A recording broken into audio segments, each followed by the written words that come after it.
2 साल के लिए सेम ब्याज दर पर 80,000 रुपए पर सीआई और एसआई का अंतर कितना है? 98 रुपए। तो आपसे पूछा प्रति वर्ष ब्याज की दर। सबको बात समझ में आ रही है? आप बोलोगे हाँ सर। आपका प्रिंसिपल है 80,000 रुपए, 2 साल के सीआई एसआई का डिफरेंस कितना है? 98 रुपए। क्या पूछ रहा है आपसे? Rate of interest per annum. तो रेट क्या आ जाएगा? अंडर रूट डी बटा, यानी कि अंडर रूट 98 अपॉन 80,000। ठीक है भैया? ये किससे कट रहा है? केवल 2 से 49 बार और 2 से 40,000 बार। 2 से 49 बार और ये 2 से 49 का अंडर रूट, नीचे 40,000 है, 40,000 का अंडर रूट। ये ब्याज की दर आ गई। ये किस में आया है? फ्रैक्शन में। किस में बेटा? ये फ्रैक्शन में। कोई परसेंटेज तो है नहीं, ये फ्रैक्शन में। इसी को अगर परसेंटेज में बदलना है तो इंटू 100%, यानी कि ब्याज की दर कितनी आ गई?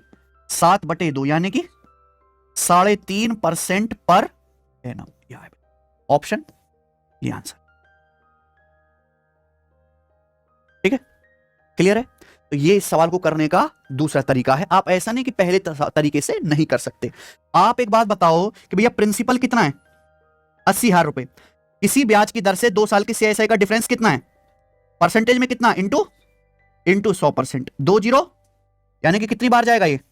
12/96 होता है सचिन? 12, यानी कि बटे 100 भी है, यानी कि 0.12% के करीब आएगा। यानी कि 2 साल के सीआई एसआई का जो डिफरेंस है वो कितना आएगा? लगभग एप्रोक्स 0.12%। एप्रोक्स, मैंने पूरा भी नहीं निकाला। ठीक है ना?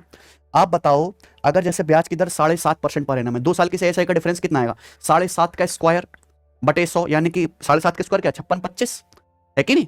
यानी कि ये तो नहीं आएगा। समझ में आया ना बच्चों? ये 5.5 का स्क्वायर आप करोगे मेरे प्यारे भाई, फिर बटे 100 करोगे, है भाई, तो इससे तो ज्यादा ही आएगा।